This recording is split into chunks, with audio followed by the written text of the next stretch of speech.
પાટણ નગરપાલિકા ચૂંટણી ward number 6માં Congress ઉમેદવારો માટે બગવાડા વણકરવાસમાં મહત્વની મીટિંગ યોજાઈ હતી. સ્થાનિક આગેવાનોની હાજરીમાં કોંગ્રેસના ચારેય ઉમેદવારોને ભવ્ય વિજયી બનાવવા અપીલ. પાટણ નગરપાલિકાની સામાન્ય ચૂંટણીને અનુલક્ષીને વોર્ડ નંબર 6 વિસ્તારમાં ભારતીય રાષ્ટ્રીય કોંગ્રેસ પક્ષ દ્વારા પ્રચાર પ્રસાર તેજ બન્યો છે. આ અંતર્ગત પાટણ શહેરના બગવાડા વણકરવાસ વિસ્તારમાં કોંગ્રેસ પક્ષના ઉમેદવારોની પેનલને વિજેતા બનાવવા માટે એક મહત્વપૂર્ણ મીટિંગનું આયોજન કરવામાં આવ્યું હતું. આ મીટિંગમાં પાટણ વિધાનસભાના એક્ટિવ ધારાસભ્ય કિરીટભાઈ પટેલ ઉપસ્થિત રહ્યા હતા. સાથે જ કોંગ્રેસ પક્ષમાં ફરી ઘર વાપસી કરનાર પાટણ નગરપાલિકાના પૂર્વ ઉપપ્રમુખ લાલેશભાઈ ઠક્કર, પૂર્વ કોર્પોરેટર પ્રવીણભાઈ એમ સોલંકી અને પ્રવીણભાઈ વાણિયા સહિત આગેવાનો હાજર રહ્યા હતા. મીટિંગ દરમિયાન કોંગ્રેસ પક્ષના ઉમેદવારો કર્તવ્યકુમાર રમણલાલ પટેલ, જિજ્ઞાસાબહેન કિરીટકુમાર પરમાર, બબીબહેન મગનલાલ સોલંકી અને સુરેશકુમાર નાથાલાલ દરજી મોરપિયા ઉપસ્થિત રહ્યા હતા અને મતદારોને કોંગ્રેસ પેનલને મતદાન કરવા માટે સંબોધ્યા હતા. કાર્યક્રમમાં વોર્ડ નંબર 6 વિસ્તારના મહોલ્લાના વડીલો, માતાઓ, ભાઈઓ બહેનો તથા યુવા મિત્રો મોટી સંખ્યામાં ઉપસ્થિત રહ્યા હતા. તમામ આગેવાનોએ મળીને કોંગ્રેસના ચારેય ઉમેદવારોને જંગી બહુમતીથી વિજેતા બનાવવા માટે નમ્ર અપીલ કરી હતી. પરેશ છાલા, બ્યુરો ચીફ, જય હિન્દ એક્સપ્રેસ, ન્યૂઝ પાટણ. પાટણના એક્ટિવ ધારાસભ્ય ભાઈ શ્રી કિરીટભાઈ, નગરપાલિકાની ચૂંટણીની અંદર ઉમેદવારી કરતા આપણા ચાર ઉમેદવારો અને ખૂબ જ ટૂંકી નોટિસમાં આજે સમાચાર આપ્યા અને આજે જ બધા હાજર રહ્યા એવા તમામ ભાઈઓ, બહેનો, વડીલો, બાળકો. ચૂંટણી આવે એટલે મિટિંગો થાય એ તો સ્વાભાવિક છે અને બધા પોતપોતાની રીતે મત લેવા માટે વાત પણ કરે. મતદારોની એક મોટી જવાબદારી હોય કે મત આપ્યા પહેલાં આપણે કોને મત આપીએ છીએ એ વિચાર કરવો પડે. લોકશાહીની અંદર સૌથી મોટી વાત કોઈના ઉપર જવાબદારી હોય તે મતદાર ઉપર હોય છે. અને તમે બધા જુઓ છો કે આ ભારતીય જનતા પાર્ટી, ભાજપવાળા જે રહ્યા ને એ તો તમારી પાસેથી મત આપવાનો અધિકાર છીનવી લેવા માગે છે. એવું એટલા માટે કહું છું કે તમે જોયું ટીવી અને મીડિયાના માધ્યમથી કે કેટલાય ઉમેદવારોને ઉપાડીને ફોર્મ પાછા ખેંચવા માટે લઈ જતા હતા. કેટલી સીટો એમને બિનહરીફ કરી નાખી. હવે બિનહરીફ કોઈ સીટ થાય, દાખલા તરીકે તમારો વોર્ડ નંબર 6 બિનહરીફ થઈ ગયો અને પછી તમારા ગટર ઉભરાય છે અને તમે કોઈને જીતેલા ઉમેદવારને ફોન કરો છો કે ભાઈ અમારા ઘર આગળ ગટર ઉભરાય છે, તો એ તમને શું કહે કે મેં ક્યાં તમારા ભાઈ વોટ લીધો છે? મેં તો સામેવાળા ઉમેદવારના પૈસા આપીને ફોર્મ પાછું કહેતા એને હું તો બિનહરીફ થયો તો મેં તમારો વોટ લીધો નથી. જેને મત ના લીધો હોય એ કામ કરવાની જવાબદારી પણ રાખે નહીં. અને એટલા માટે લોકશાહીની અંદર સૌથી મોટું હથિયાર દરેક મતદારને બાબા સાહેબ આંબેડકરે શું આપ્યું છે? મત આપવાનું. આપણા દેશની અંદર પહેલાં એવું હતું કે કોઈ ઉદ્યોગપતિ હોય ને તો એ એક મત આપે ને તો એના 1000 વોટ ગણાય. અમારા જેવા કોઈ વેપારી હોય ને, બજારમાં દુકાન હોય ને, એ એક મત આપે ને તો 100 વોટ ગણાય. કિરીટભાઈ ધારાસભ્ય હોય ને એટલે એક વોટ આલે તો 1000 વોટ ગણાય. અને બાજુમાં બબીબેન બેઠા એક વોટ આપે તો એક જ ગણાય. આ દરેક ઉદ્યોગપતિ હોય, વેપારી હોય કે એક સામાન્ય મજૂરી કરતો માણસ હોય, આ તમામના મતની કિંમત સરખી એવું બંધારણમાં કોને જોગવાઈ કરી? અને એ મત આપવાનો જે અધિકાર છે એ છીનવી લેવાની કોશિશ કોણ કરે છે? તો આપણે એવા ભાજપને મત અપાય? કોણ હારે ને કોણ જીતે એ વાત તો બરાબર, વધારે વોટ આવે જીતી જાય, પણ જો આપણે આવી પાર્ટીને વોટ આપીએ ને તો આપણને ભગવાન પણ માફ કરે નહીં કે જે આપણને મળેલો આ અધિકારો છીનવી લેવા માટેના ષડયંત્રો કરે એવી પાર્ટીને ક્યારેય મત અપાય નહીં. હું પણ થોડાક ટાઈમ કોંગ્રેસથી દૂર હતો, તમને બધાને ખબર છે. એના જે કારણો હતા મને ભાજપવાળા કેટલી વાર લેવા, નાના કાર્યકરોને ભાજપ ઉપાડી જાય છે પૈસા આપીને, તમે જુઓ જ છો. તો મને તો લેવા આવ્યા જ હોય ને, પણ હું ક્યારેય ભાજપ બાજુ ગયો નથી. કેટલી એ ઓફરો કરી પણ નથી ગયો. આજે ફરીથી ધારાસભ્યશ્રીએ મને કહ્યું કે અમારી જોડે આવી જાવ, તો 5 મિનિટમાં એમની વાત સ્વીકારીને પાછો તમારી જોડે બેઠો છું. કે આ દેશની અંદર જે કંઈ નિર્માણ થયું છે એ બધું જ કોંગ્રેસે કર્યું છે. અને જે કંઈ અત્યારે તમે બધા જોઈ રહ્યા છો, એક દાડો રેલવે વેચાઈ જાય છે અને એક દાડો પાટણનું બસ સ્ટેશન વેચાઈ ગયું, અમદાવાદનું એરપોર્ટ વેચાઈ ગયું. એટલે જે સર્જન કરે ને એ સાચો, જે વેચી મારે એ સાચો કહેવાય નહીં. અને આપણે આ બધું નજરે જોઈએ છીએ એટલે તમને બધાને વિનંતી કરવા માટે આવે છે. પાટણની અંદર આ પ્રવીણભાઈ વાણિયા, બબીબેન સોલંકી, જ્યારે હું કોંગ્રેસનો પ્રમુખ હતો ત્યારે વોર્ડ નંબર 6માં સામાન્ય સીટો હતી. આજે બબીબેન લડી રહ્યા છે સામાન્ય સીટ ઉપર. આ સામાન્ય સીટ ઉપર પણ દલિત સમાજના ઉમેદવારને જ્યારે લડાવવાની હિંમત કરે ને તો એ કોંગ્રેસ કરે. પ્રવીણભાઈ રાષ્ટ્રપાલ જ્યારે પાટણથી રાજ્યસભામાં ગયા ને ત્યારે લોકસભામાં ગયા હતા, પણ પછી લોકસભા જ્યારે હારી ગયા ને રાજ્યસભામાં ગુજરાતમાંથી ગયા ત્યારે એ સીટ કોઈ દલિત સમાજની સીટ નહોતી.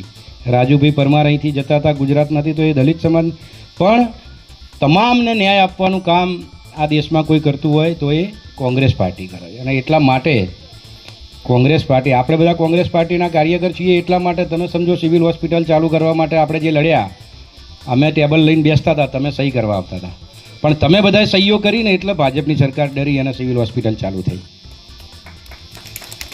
પાટણનું બસ સ્ટેશન બનતું હતું, બહુ ટાઈમ ખેંચાયો તો આપણે ત્યાં પણ સહી ઝુંબેશ કરી, પણ તમે બધા સહી કરવા આવતા હતા એટલે એમને ડર છે. કેમ કે સરવાળે તો પ્રજાના હાથમાં જ તાકાત છે. નગરપાલિકાની અંદર પણ અમે બધા તમારા આશીર્વાદથી ચૂંટાયા, તો નગરપાલિકા આપના દ્વારે એક કાર્યક્રમ કર્યો હતો. દર ગુરુવારે કોઈ મહેલામાં જતા હતા, અમે તમારા મહેલામાં પણ આવ્યા છું. સાફ સફાઈ થાય, લાઇટ રિપેરિંગ થાય, કોઈનું પાણીનું કનેક્શન લીક હોય તો એ રિપેર થઈ જાય. અને ભારતીય જનતા પાર્ટીનું પણ તમે જોયું છેલ્લા 2 વર્ષથી પૈસા વેચવા માટે કેવા લડ્યા નગરપાલિકામાં. મીઠાઈના પડીકામાં પૈસા, બધું ટીવીમાં છાપામાં તમે જોયું છે. હવે આપણે મીઠાઈના પડીકામાં ભ્રષ્ટાચારના પૈસા લઈને જે ફરે છે, અથવા તો પૈસા વગર કામ ના કરવું, એવો ભાજપનો જે નિયમ છે, તો આપણે પૈસા લઈને કામ ના કરે એવા ભાજપને વોટ આપવો હોય તો પછી કમળ બરાબર છે. અને નગરપાલિકા પ્રજાના દ્વારે સિવિલ હોસ્પિટલ જેવા આંદોલનો કરીને પ્રજાને ન્યાય અપાવે. એક્ટિવ ધારાસભ્ય, તમે રાતે 1 વાગે ફોન કર્યો છે, લોકો ક્યાં કિરીટભાઈને ફોન કરીએ તો આવી જાય છે, આવે છે ને? એ કેમ આવે છે? એમના મગજમાં કોંગ્રેસની વિચારધારા છે એટલે આવે છે. ભાજપવાળા તો 10 વાગે ફોન બંધ કરીને ઊંઘી જાય છે. એટલે તમને બધાને વિનંતી કરીએ છીએ કે આપણે જ્યારે મત આપીએ ત્યારે મત આપતી વખતે આ વિચારવું જોઈએ કે આપણે કોને મત આપીએ છીએ. નાસ્તા પાણી આ તે એ તો બધું 4 દિવસ ચાલે, પણ પછી ચૂંટણી પટી જાય ને એ દિવસે હોજે કોઈક દાડો ફોન કરજો એટલે તમને ખબર પડી જશે કે હવાર આવી વાત કરતો હતો ને હોજે કેમ આવી વાત કરે છે. એટલે એમનું કામ છે પૈસાના જોરે ચૂંટણી જીતી જવી, પછી 5 વર્ષ સુધી પ્રજાને ધમકાવી. જ્યારે અત્યારે કિરીટભાઈને વિધાનસભાની ચૂંટણી નથી, પણ છતાંય તમે તમારી વચ્ચે હર હંમેશ હોય છે. કોઈ દિવસ એક્ટિવા લઈને જતા તમને મળે ને, કોઈ દિવસ સાયકલ લઈને જતા મળે ને.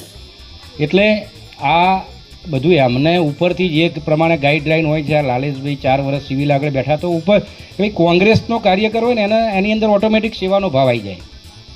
કારણ કે ત્યાં ફોટા જેવા હોય, ગાંધી બાપુનો ફોટો હોય, સરદાર વલ્લભભાઈ પટેલનો ફોટો હોય, બાબા સાહેબ આંબેડકરનો ફોટો હોય. ભાજપના કાર્યાલયમાં બધા ચોરોના જ ફોટા હોય એટલે એમના કોર્પોરેટરો એવું જ શીખે ને બધું એમ હોય. એ જોઈને શું શીખે કહો? તડીપારનો ફોટો હોય એ જોઈને શું શીખે? એટલે આપણી વાત એવી છે કે તમારી પાસે જે ઉમેદવારો આવ્યા છે એ તમારા પોતાના ઉમેદવારો છે. એ જીત્યા પછી તમારી વચ્ચે રહેવાના છે. અને મેં તમને કહ્યું એમ, સેવાભાવી નગરપાલિકા બનાવી હોય તો કોંગ્રેસને તક આપો. અને તમે ભૂતકાળમાં પણ જોઈ ચૂક્યા છો કે અમે તમારી વચ્ચે આવીને જીત્યા પછી પણ કામ કરતા હતા. અને આ ભ્રષ્ટાચારીઓને કાઢવા માટે તો ભારતીય જનતા પાર્ટીએ જે જીતેલા 39 હતા એમાંથી એકેની ટિકિટ કેમ નહીં આપી? તમે વિચાર કરો. બબીબેન અમારા કોર્પોરેટર હતા, ફરીથી અમે કિરીટભાઈએ બબીબેનને સામેથી બોલીને કેમ ટિકિટ આપી? કે જીત્યા પછી પણ પ્રજા વચ્ચે રહે છે. ભાજપના 39 હતા, એમાંથી 39માંથી એકેની ટિકિટ નહીં આપી. કેમ નહીં આપી? એમને ખબર છે કે અમને ચોરીઓ સિવાય કશું કર્યું નથી. એટલે આપણે સૌ સાથે મળી અને આવનારી નગરપાલિકાની અંદર કોંગ્રેસની પેનલને વોટ આપીએ. એક પણ વોટ આપણો બગડે નહીં. જે વોટ આપવા જાય 4 ઉમેદવાર પંજાના જોઈ અને શાંતિથી વોટ આપો.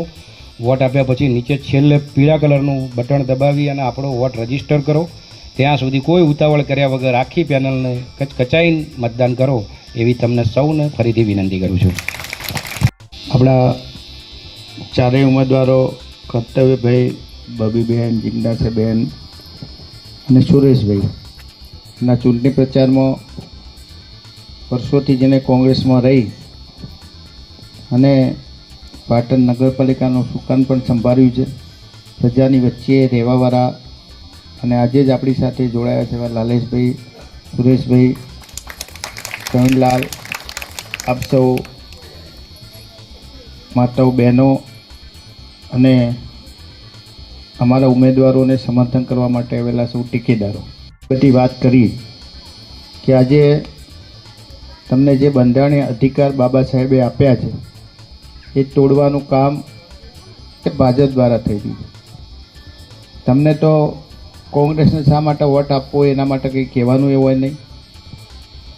તમે હંમેશા કોંગ્રેસ સાથે સમર્પિત જ છો, એટલે તમે તો મત આપવાના જ છો, પણ તમે બીજા તમારા જે પણ સગા સંબંધી હોય વોર્ડ નંબર 6 નહીં એના સિવાયના જે પણ જગ્યાએ હોય તમે વધુમાં વધુ મતદાન કરી અને અમારા આ તમામ ઉમેદવારોને વિજેતા બનાવો. અહીં વોર્ડ નંબર 6માં મહિલા ઓપનની સીટ હતી, છતાં પણ લાલેશભાઈએ કહ્યું અને અમારા પાર્ટીના પ્રમુખે વિચાર્યું, દીપકભાઈ શહેર પ્રમુખે ભાઈ મગનભાઈ અને બબીબેન વર્ષોથી આપણી સાથે છે, આપણે એમને આપો અને એમને આપણે ઉમેદવાર બનાવ્યા છે. એટલે ઓપન કેટેગરીની સીટ ઉપર આપણે એમને ઉમેદવાર બનાવ્યા છે, એટલે તમારી વધારે જવાબદારી બને છે કે એમને જીતાડવા. અને એક વોટ નહીં, 4 જણાને તમે મત આપી અને વિજેતા બનાવો. આખી નગરપાલિકામાં મેં કહ્યું એમ કે ભાજપે મુસ્લિમ સમાજને કોઈ ટિકિટ નહીં આપી. આ દરજી સમાજ પુરબિયા એટલે દરજી છે સુરેશભાઈ, બરાબર? દરજી સમાજને કોઈ ટિકિટ આપી નથી. અમે દરેક સમાજને પ્રતિનિધિત્વ આપ્યું છે. ભાઈ લોકશાહીની અંદર નાનો સમાજ હોય તો પણ એને ચૂંટણી લડવાનો અધિકાર છે, મોટો સમાજ હોય તો પણ એને લડવાનો અધિકાર છે. અને સૌથી પહેલાં તો તમને અમારા 44 ઉમેદવાર કેવા છે એ તમને હું એક ઉદાહરણ આપીશ ને એટલે તમે સમજી જશો કે લાલેશભાઈએ કહ્યું એમ કે પહેલાં તો કોઈ ફોર્મ ના ભરે એના માટે બધા પ્રયાસો થયા. તમે એવું કહો છો કે મેં વિકાસ કર્યો તો આવી જા લડવા દો ને. કેમ તમે લોકશાહીની અંદર તમારી સામે ગમે તે ઉમેદવાર આવો, આજે હું કહું છું પાટણમાં મારી સામે જેને લાવો લાવો, ચૂંટણી લડવાની. તમે કામ જ કર્યું છે, તમને વિશ્વાસ છે કે હું 5 કિલોમીટર દોડી શકીશ, બરાબર? તો તમે દોડી જ જવાના છો. તમને વિશ્વાસ છે કે મેં કામ કર્યા છે તો ચૂંટણી લડી લો. શા માટે આ બધાને દબાવવાની કોશિશ કરો છો? એટલે પહેલાં તો ફોર્મ ના ભરે એના માટે કોશિશ થઈ, પછી ફોર્મ ભર્યા પછી એમને લાલચો આપવામાં આવી. અમારા જે 44 કોર્પોરેટરો છે એ 44માંથી 6 થી 7 જણા જ આર્થિક રીતે બહુ સમૃદ્ધ છે. બાકીના આ સુરેશભાઈ જેવા, બબીબેન જેવા, જિજ્ઞાસાબેન જેવા તો તમે ઓળખો જ છો એમની પરિસ્થિતિ કેવી છે. મહિને 20-25 હજાર, 20 હજાર, 25 હજારની આવક હોય એવા લોકોને સીધી 40 લાખની ઓફર થાય ફોર્મ પાછું ખેંચવાની, તો એ લોકો ફોર્મ પાછું ના ખેંચે. એનો અર્થ શું થયો કે ભવિષ્યની અંદર પણ કોઈ લાલચમાં આવવાના નથી. આવા આપણા 7 ઉમેદવારોને જે બહુ સામાન્ય પરિસ્થિતિમાંથી આવે છે એવા લોકોને એમને 25-25, 40-40 લાખની ઓફર કરી ચૂંટણી જીત્યા પહેલાં, કોર્પોરેટર થયા પહેલાં 40 લાખ મળતા હોય તો ભલભલાને લાલચમાં આવી જાય કે ના આવી જાય? આપણો એક પણ ઉમેદવાર એ લાલચમાં આવ્યો નથી. એ જ બતાવે છે કે અમારા ઉમેદવાર નિષ્ઠાવાન છે, અમારા ઉમેદવારો એ પાર્ટીને વફાદાર છે, અમારા ઉમેદવારો એ ક્યારેય ભ્રષ્ટાચારની અંદર પડવાના નથી. અને પાટણ નગરપાલિકાનો 5 વર્ષનો ભ્રષ્ટાચાર તમે જોયો છો. 2015થી 2010 સુધી લાલેશભાઈ બધા હતા કોર્પોરેટર બધા. એ વખતે પાટણ નગરપાલિકાનું દેવું 3 કરોડ રૂપિયા હતું. 5 વર્ષમાં તમારા વેરા ડબલ કરી દીધા. થયા કે ના થયા? 2020થી 2025 તો તમારી આવક ડબલ થાય એટલે તમારું દેવું ઘટવું જોઈએ કે વધવું જોઈએ? તમારી આવક ડબલ થઈ, તમારું વેરા ડબલ કરી દીધા તો 3 કરોડનું દેવું 5 કરોડમાં 32 કરોડે પહોંચી ગયું. આજે નગરપાલિકાનું દેવું એ 32 કરોડ રૂપિયા છે. એ કોનું દેવું છે? નગરપાલિકાનું દેવું એ કોઈ પ્રમુખના માથે નથી, આપણા બધાનું નગરપાલિકાનું સંયુક્ત દેવું કહેવાય. એટલે આવું બધું કેમ થયું?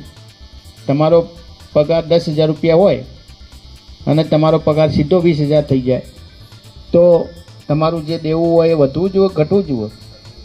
ઘટવું જોઈએ ને. અને વધી જાય તો એનું શું કારણ હોય? 3 કારણ હોય ને. પહેલું, કો તો તમને વહીવટ કરતાં ઘર ચલાવતા ના આવડતું હોય. બીજું કે તમે ખોટા ખર્ચા કરતા હોય, જે વસ્તુ 1,000 રૂપિયા મળે તમે 5,000માં લાવતા હોય. કો તો ઘરમાંથી વઠા કોઈ કટકી કરી જતું હોય તેણે જ હોય ને. તો આ નગરપાલિકાએ વેરા ડબલ કરી દીધા. 3,000 તમારો વેરો હતો 100,000 કર્યો, 1,000નો 2,000 કરી દીધો. તો 3 કરોડનું દેવું એ ઓછું થવું જોઈએ. એના બદલામાં 32 કરોડ કઈ રીતે વધી ગયું એ તમે સારી રીતે બધા તમને કહેવાની જરૂર નથી. આપણે બધી પરિસ્થિતિ સારી રીતે જાણીએ છીએ. અમે નક્કી કર્યું છે કે અમારી નગરપાલિકા બનશે 5 વર્ષમાં 1 પણ રૂપિયાનો વેરો વધારીશું નહીં. વાદ નહીં, વિવાદ નહીં, પાટણના વિકાસ સિવાય કોઈ વાત નહીં. પાટણની સ્વચ્છતા, પાટણની પ્રભુતા હતી એ ફરીથી આપણે પાછી લાવીશું. લારી ગલ્લાવાળાની જે પરિસ્થિતિ છે કે એમને દુકાનોવાળા હપ્તા લે, બેસવા ના દે, પોલીસ હેરાન કરે. કેમ કરે છે? તમે અમદાવાદ મોટી સિટી ગાંધીનગરમાં જાઓ કે એક જગ્યા નક્કી કરેલી હોય નગરપાલિકાએ, ત્યાં જ બધા બેસે લારી ગલ્લાવાળા. એક જગ્યા રિક્ષાવાળાની હોય ત્યાં જ રિક્ષાવાળા ઊભા રહે. શું રહેવા રિક્ષાવાળા વચ્ચે ઊભા લે છે? તમારા ઘર આગળ તમે ગમે તો બાઇક પાર્ક કરી દો. કેમ કે તમારા ઘર ઉપર આગળ પાર્કિંગની વ્યવસ્થા ના હોય તો તમે ગમે ત્યાં મૂકી દો. તો એ રિક્ષાવાળાને પાર્કિંગની સ્ટેન્ડ આપવું એ નગરપાલિકાની જવાબદારી છે. લારી ગલ્લાવાળાને વ્યવસ્થિત એમની રોજગારી આપવી અને એમને રોજગારી મળી રહે અને એમને કોઈ હેરાન ના કરે એ જોવાની જવાબદારી નગરપાલિકાની છે. આ બધું અમે વિચાર્યું છે, પણ અમારા વિચારવાથી કંઈ થવાનું નથી. અમારો વિચાર પૂરો કરવો હોય તો એનું બટન તમારા હાથમાં છે. એટલે 26મી તારીખે અમારા ચારેય ઉમેદવારને વિજેતા બનાવી આપણે સાથે રહી અને પાટણનો વિકાસ કરીએ. તમે બીજાને તમે તો આપવાના જ છો, પણ બીજા કોઈ હોય જે કમરનો જ્યુસ પી ગયા હોય ને એમને કહેજો, કદાચ કમર દેખાય તો, કે ભાઈ પંજામાં કમરમાં શું ફેર છે. આજથી 15 વર્ષ પહેલાં જ્યારે મનમોહનની સરકાર હતી ત્યારે હોનું કેટલું હતું? 10,000 રૂપિયા હતું ને. રાજસ્થાનમાં દરેક બહેનોને 500 રૂપિયામાં બાટલો મળે છે. તો ગુજરાતમાં કેમ નહીં? ગુજરાતમાં તો 30 વર્ષથી ભાજપનું શાસન છે. બધી બહેનો મોદી સાહેબને મત આપ્યા છે. ભાઈના પ્રેમમાં બધા પડી ગયા હતા કે અમારો ભાઈ, અમારો ભાઈ. અને તમે મત આપ્યા ત્યારે એ મુખ્યમંત્રી બન્યા પછી CM બન્યા. તો તમને 500 રૂપિયામાં બાટલો નહીં? એમને ખબર છે કે ગુજરાતની પ્રજા કેવી છે, એ માત્ર લાગણીમાં આવીને મત આપે છે. રાજસ્થાનની પ્રજા હોશિયાર છે, 5 વર્ષે સરકાર બદલી દે છે. મધ્યપ્રદેશની અંદર આજે પણ બહેનોના ખાતામાં 1,500 રૂપિયા આવે છે. કેમ? સરકાર કોંગ્રેસથી લાવવા માટે 1,500 રૂપિયા આપી દીધા. બિહારની અંદર કોંગ્રેસનું બીજા રાજ્યનું શાસન હતું તો લાવવા માટે દરેક બહેનના ખાતામાં 10,000 રૂપિયા નાખી દીધા. આજે તમારા ખાતામાં કંઈ આયા છે? ભાઈઓને પૂછજો. કાલ મેં કીધું માતાવાડીમાં, મેં કીધું દરેકના ખાતામાં 50,000 એટલે ભાઈએ તરત ફોન કર્યો, તારા ખાતામાં કેટલા આવ્યા? એટલે ઘેર જઈને ઝઘડતા નહીં. એટલે આ બધું આપણે સમજવાની જરૂર છે. સત્તાનું પરિવર્તન થવું જોઈએ. 30 વર્ષથી એક જ સરકાર હોય અને તમે પછી આ બધી અપેક્ષા રાખો એ કંઈ થાય નહીં. સરકારને ડર હોવો જોઈએ કે અમે ખોટું કરીશું તો પ્રજા અમને બદલી દેશે. અને બદલવાનો અધિકાર કોને આપ્યો છે? બાબા સાહેબે પ્રજાને આપ્યો છે. એ અધિકારનો તમે ઉપયોગ કરી અને અમારા બધા ઉમેદવારોને વિજેતા બનાવો. અમે જેમ કહ્યું એમ 5 વર્ષનું શાસન તમે જોયું છે, એ રીતે આપણે સાથે રહી અને પાટણનો વિકાસ કરીશું. ફરીથી તમારો બધાનો ખૂબ ખૂબ આભાર.